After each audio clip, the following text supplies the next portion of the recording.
And you? Oh, you gotta sit here. Ah, yeah, what do you makes think? better. I was like, what? Philip, Too, this is a conversation over it's coffee. way too formal then. Yeah, okay, good. This is not formal. No, this is the interviews is for the reporters. Ah, good. We have a conversation, Yeah, live skating. yeah, sounds good. Welcome to Arena Geisingen Coffee. The next guest, a good friend, Philip Due Schmidt. We'll let him introduce a bit about himself, a bit about your skating career, maybe for the people watching at home. Yeah, I'm a Danish speed skater. We're not the biggest speed skating country. I do inline speed skating, long stroke speed skating, and yeah, the past period, the main focus has been on the ice because of the Olympics, and yeah, that's more or less it. I'm 29 now, so I'm getting older. Still have some good years, I hope, but yeah, now I'm just back here and back in Geising racing. Let's as touch always. about the ice. Let's touch Yeah. it. I think that's a very interesting story to tell. I did my best to talk about it during the Olympics on television as well. As you started your post, I still remember the first sentence. No Olympics after all, question mark. I think it's a story that needs to be told. I think it's important to hear it. I think it's more important for me than talking about result X or Y is some rules that are, it's even hard to explain it for the Yeah. audience in some way. About I try to use, and I will let you to explain it in your words, of course, but I try to simplify it on television to look at the Olympics as a plane, and the plane has amounts of seats, and you need to purchase that seat, but some countries get extra seats or purchase seats without really paying the price for the ticket, just because of some rules that allow you to board the plane with more people than you should have. I will let you take it on from there. Explain how is it from your perspective. Yeah, it's. I also try to make it as simple as I can. It is, as you say, hard to explain. The short story is that I qualified for the Olympics In the mustard. in the mass start, and I didn't go to the Olympics. And there were skaters at the Olympics who were not qualified themselves, but found their way to the Olympics through quota spots from nation quota spots, and then they. Yeah, I don't know how you can say it, but then they tried to put more people in the quota spots qualified for the country than they actually had. Of course, they had them, but they put, for example, A skater that didn't qualify. Yeah, a skater, if they had 3 spots qualified, they put maybe 2 or 3 skaters in those 3 spots, but they were all qualified by the same person. So that means someone has to go out in the other end, and that had to be me. And in the end of the day, it was political reasons, I guess you can say, and about money and politics. Some sort of politics. And yeah. the Danish skating is not big. No. Some countries they get more money, of course, if they more funding, if they get more skaters at the Olympics. So even if someone else qualified 2 spots, then they would send, or someone from that country qualified 2 spots, they would send 2 skaters instead of 1 skaters in those spots. Disappointing. Yeah, disappointing. And at the Olympics, it's also just a rule that you have a full amount of people, like you say, the 162 plane, for my memory. Yeah, 64, yeah, 64, yeah. But it's getting lower and lower. Like in 2018, they had way more, like more than 20 more could go to Olympics. Still 24 in the mass start, but the overall amount, that's what counts. So actually, the reason why I was out was not necessarily because of another mass start skater only. There was also mass start skaters ranked below me who went. But it was more on the sprint side. It was like the 500 meter, the 1,000 meter. They kind of call it like the Joker card, where you have an extra spot for the hosting country and all this stuff. Yeah. So, what is the plan now? You want to try the next Olympics again? You still aim for that? Yeah, it's right now. after, of course, that's like a big setback mentally, but I actually really, when I think about skating, I think I still get motivated. I still want to do it. And that's what keeping me up now that maybe, I don't know, in 4 years. It's so hard to say where you are Oh, in it's 4 a long years. time ahead. Yes, I have but- seen you recovering from a serious injury you can talk about. So yeah. you had a very serious injury. So I think that's also why a lot of people could thought that okay, they feel bad for me because within 2.5, 3 years, I recovered from 19 hours of epileptic seizure, yeah. and I was 2 days in coma. I almost died from it.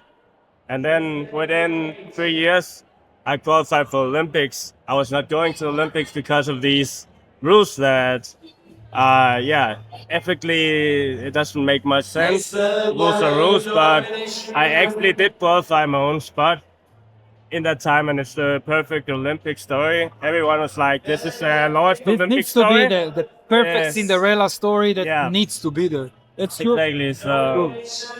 So a lot of people, they were like, "Oh, this can't happen," and especially not to this guy.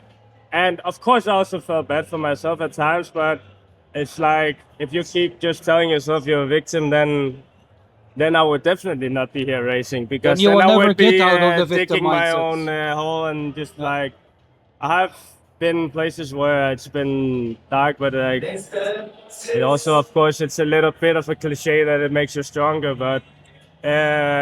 In your case, what doesn't kill you makes you Yeah, stronger. I It's hope quite that- a sentence. I hope some luck will turn to my side as well because it's not been the most lucky, let's say like 4 years.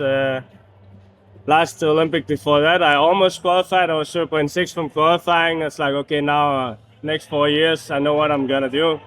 1 year after, 1 week before the World Championships, I get the seizure and I'm qualified for the World Championships. And that's just as hard as qualifying for for Olympics. And then this happens, recover, then actually make it. It's like it was a miracle, more or less. But yes, I hope that in 4 years we will tell your Cinderella story again. That's my Yeah. own wish, but okay. Now that's a part of the past. We cannot change it. And now in the present, you're back in inline with the inline family. How we like to describe them in our Heerenveen. Yeah. You know Heerenveen from ice very well, and I think that Geisingen is our Heerenveen, in my opinion. How is it for you to race here now after all the Olympics on inline? How are you feeling on inlines in general? Yeah, actually, I've only been doing like seven, 8 trainings before this race on inlines. Because I went bikepacking after. I took a long break because I needed it just for like mentally. So I went actually bikepacking Portugal and Spain, and I visited my brother and sister-in-law in Portugal, where they have a house now.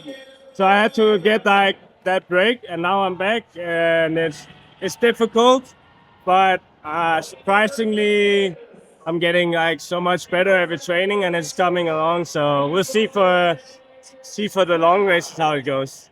Do you feel the level goes up? 100%, yeah. Of course, like also both inline and ice, the level the last couple of years is so much I higher. think it's crazy to watch Yeah. I always say like what we always thought was unbeatable world records. Yeah. Sven Kramer and after Ted Jan Bloem and whatever. And now you see people just breaking, and Niels comes and breaks it, and Methode comes, and you're like, okay, where is the limit? Because Yeah. the level just keeps rising up. Yeah. And if we take the ice towards more to inline, you also see, I think equipment is getting better, wheels are faster. Yeah, 100%.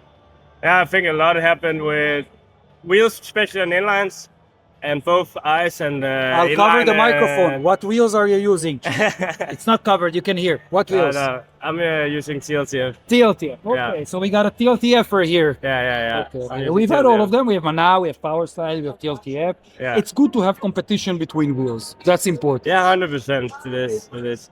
Like you have some periods where one wheel is dominating, and you saw with NBC, with Matter, it was like switching a little bit. Now there's more wheels coming into the game, so it's competitive, and it's good for the sport. Okay, next race. Sorry? Next race Points? here today. Today. Yeah. Very soon. It's the best race. It's the most horrible race and it's the best race at the same time. I always said I hate racing points. Yeah. It goes from fast to super fast to ultra fast. Yeah. And when you think it's not fast, it's even faster than fast. Yeah. That's the feeling. So Yeah, you have that feeling of why am I actually doing this? Why am I here? Afterwards, you're so hyped and it's amazing, you know? yeah. It's a good feeling. It's a good feeling that people need to understand. It's never easy. Even if it looks easy, it still hurts. Yeah. That's nice. That's nice. It's good to see you back on wheels. It's good to see you part of the sport. Your favorite race in general? What distance you like the most?